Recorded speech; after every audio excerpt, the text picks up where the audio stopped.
Salam sejahtera, anda bersama saya Sabinus Seribun untuk berita BTTV malam ini.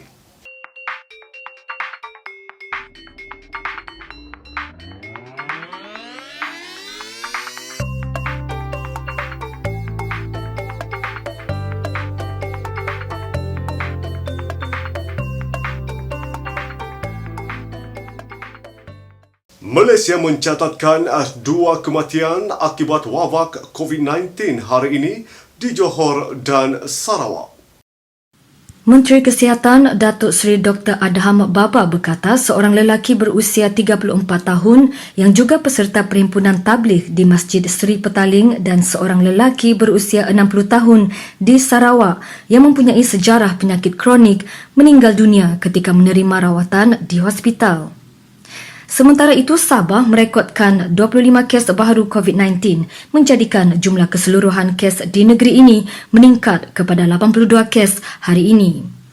Menteri Kesihatan dan Kesejahteraan Rakyat, Datuk Frankie pun menerusi laman Facebook yang memaklumkan kes positif COVID-19 yang dikesan di Sabah bertambah daripada 57 kes semalam kepada 82 kes hari ini. Katanya daripada 82 kes yang disahkan positif COVID-19 itu, daerah Lahad Datu merekodkan jumlah tertinggi dengan 23 kes iaitu pertambahan 8 kes berbanding semalam hanya 15 kes.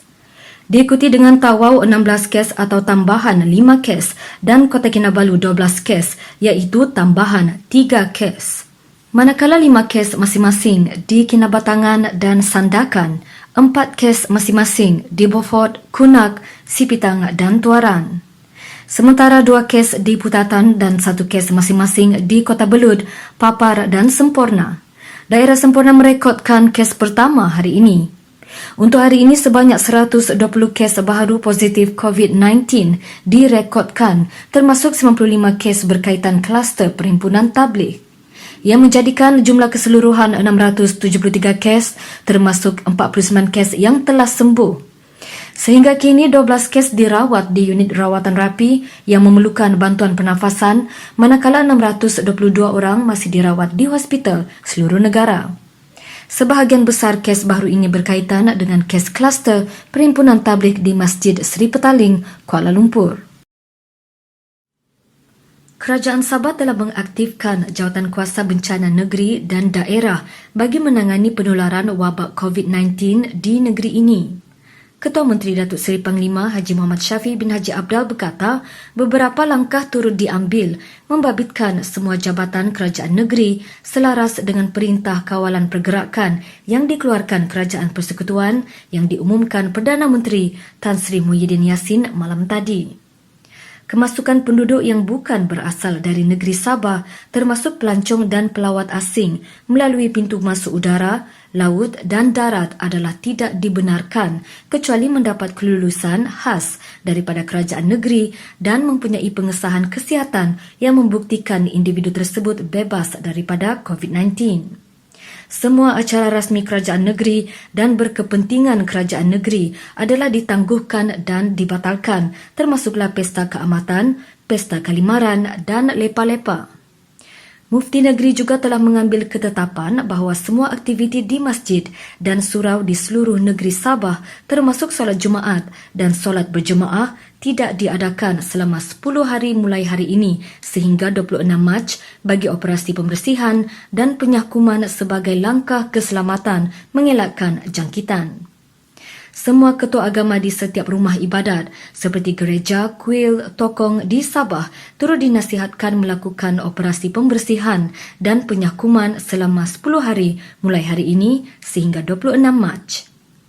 Larangan menyeluruh pergerakan dan perhimpunan ramai di seluruh negeri termasuk aktiviti keagamaan, sukan, sosial dan budaya perlu dipatuhi. Sekatan menyeluruh semua perjalanan rakyat Sabah ke luar negara turut dikuatkuasakan. Bagi yang baru pulang dari luar negara, mereka dikehendaki menjalani pemeriksaan kesihatan dan melakukan kuarantin secara sukarela selama 14 hari. Kita tidak boleh menunggu lebih lama sehingga keadaan menjadi lebih meruncing dan tindakan drastik perlu diambil dalam kadar yang segera untuk menyekat penularan wabak ini dengan cara menghadkan pergerakan orang ramai. Dan inilah satu-satunya cara untuk kita mengelakkan lebih ramai rakyat negara ini dijangkiti wabak yang boleh meragut nyawa.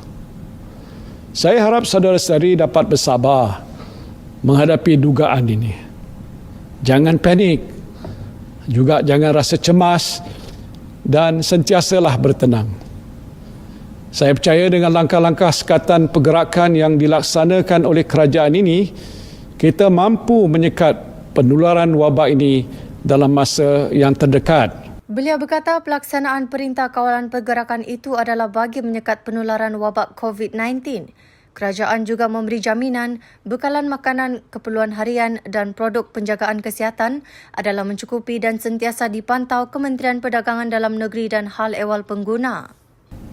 Kita telah melihat beberapa buah negara yang mengambil langkah yang agak drastik untuk mengawal penularan wabak ini, seperti negara China yang telah menunjukkan penurunan mendadak kes-kes jangkitan COVID-19 ini. Saya juga ingin memberikan jaminan bahawa bekalan bahan-bahan makanan, keperluan harian dan juga penjagaan kesihatan termasuklah toping muka adalah mencukupi.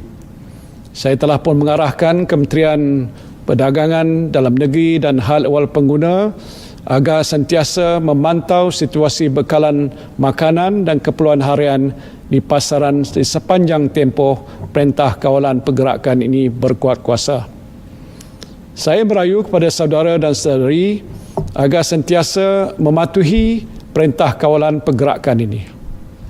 Ini adalah tanggungjawab kita bersama yang mesti kita laksanakan sebagai rakyat yang prihatin terhadap keluarga kita, masyarakat kita dan negara kita. Rakyat Sabah di Semenanjung yang merancang untuk balik ke Sabah sepanjang tempoh pelaksanaan Perintah Kawalan Pergerakan perlu mendapatkan terlebih dahulu dokumen perjalanan daripada Balai Polis berhampiran. Ketua Polis Negara Tan Sri Abdul Hamid Bador dalam satu sidang akhbar di Kuala Lumpur berkata, arahan tersebut turut terpakai kepada mana-mana rakyat Malaysia di Semenanjung yang hendak melakukan perjalanan dari satu negeri ke negeri lain bermula esok hingga 31 Mac depan. Interstate, ya. Sebab exercise ini amat perlu kerana kita yakin bahawa ia akan dapat menyekat menularnya virus ni tadi, ya, pergerakan daripada satu negeri ke satu negeri.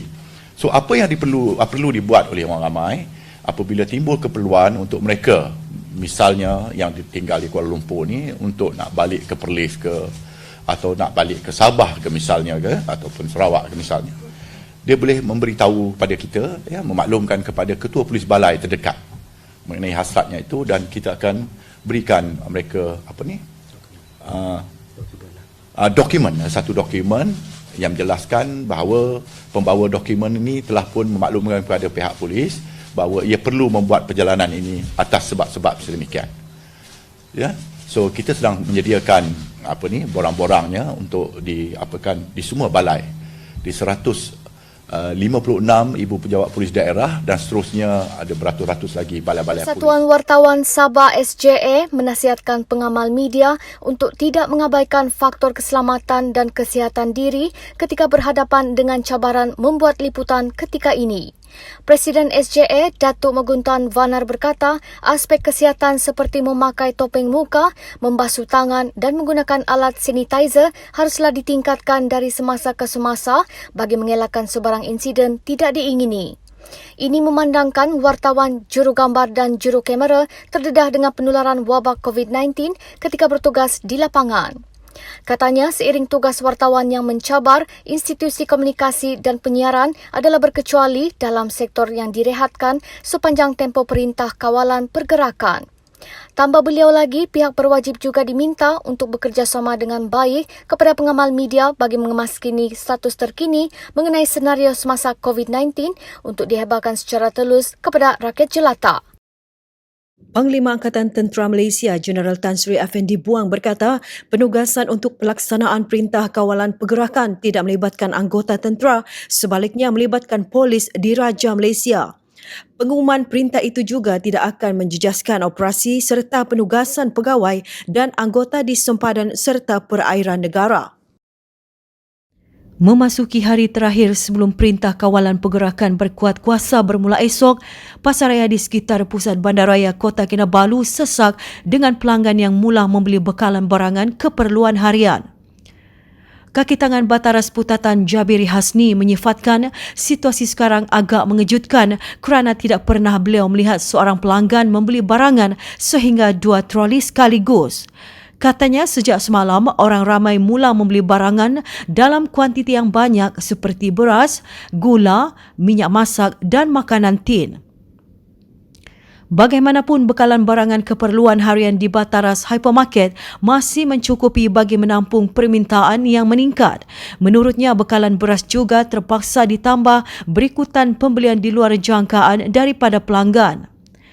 Jabiri berkata sejak 3 tahun bekerja di situ, keadaan ini sesuatu yang baharu dan mengejutkan baginya.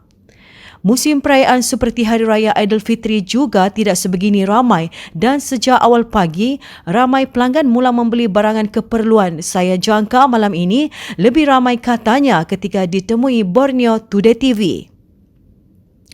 Tinjauan di beberapa pasaraya di Putatan 2 petang tadi mendapati keadaan masih terkawal dan tidak berlaku pembelian panik. Walau bagaimanapun, jumlah pelanggan agak ramai namun barangan keperluan masih mencukupi bagi memenuhi permintaan pelanggan. Di Tawau, tinjauan mendapati pembelian panik dilihat berlaku di beberapa pasaraya. Ia berikutan peningkatan mendadak jumlah kes COVID-19 di Malaysia dan juga pengumuman oleh Perdana Menteri Tan Sri Muhyiddin Yassin mengenai perintah kawalan pergerakan semalam. Tinjauan di Bandar Tawau mendapati orang ramai memenuhi pasaraya untuk membeli barangan keperluan seharian. Sebagai langkah berjaga-jaga, pemeriksaan suhu badan kepada pengunjung dilakukan di setiap pintu masuk pasaraya. Kan kita ada perintah berkurung 2 minggu, jadi mau keluar tu susah. Di rumah banyak budak-budak, memang takutlah mau keluar. Saya rasa memang baguslah sebab beberapa hari ni kes tiba-tiba mendadak naikkan, itu memang semua orang takut. Jadi langkah kerajaan buat begini, saya rasa memang patutlah, memang dia harus. Memang banyak sikit lah. Memang saya belanja ini hari. Apa barang keperluan yang makcik nampak yang paling banyak makcik mau beli? Beras, gula. Sementara itu, tinjauan ke beberapa pasaraya di Kuching juga mendapati ramai pengunjung sedang sibuk membuat pembelian. Pengunjung yang kami temui berkata mereka bukan membuat pembelian panik kerana tahu bekalan makanan dan keperluan seharian di pasaraya sentiasa mencukupi. Saya perlulah rasa panik sebabnya pun bukannya melibat barang-barang pun. Kami beli pun pakai untuk 2 minggu di rumah. Ya, jadi sebenarnya saya perlu panik. Baguslah cara adanya kena semua yang dipadah oleh sidaknya keperluan barang makan apa indah semua cukup lah. Jadi kita sih perlulah rasa panik. Kami beli macam biasa aja lah. Bukan tegal kawan ketat ya. Yang beli pakai keperluan aja. Kakak tu keputusannya yang terbaik lah. Tapi jangan panik je lah. Selain Pesta Keamatan dan Pesta Kalimaran, pelbagai acara yang telah dirancang terpaksa dibatalkan akibat penularan wabak COVID-19 dan penganjur akur dengan arahan kerajaan itu. Antaranya pertandingan akhir Miss Takat Nabalu Ambassador 2020 yang sepatutnya dijadualkan 21 Mac ini di International Technology and Commercial Centre ITCC Penampang. Pengerusi penganjur Janita Stephen berkata, langkah itu diambil selaras dengan arahan yang dikeluarkan oleh kerajaan bagi mencegah penularan wabak berkenaan. Dalam satu kenyataan, Janita berkata, penangguhan itu amat dikesali tetapi demi menjamin keselamatan dan kesihatan, pihaknya patuh kepada arahan itu. Sekian BTTV malam ini, hingga kita berjumpa lagi.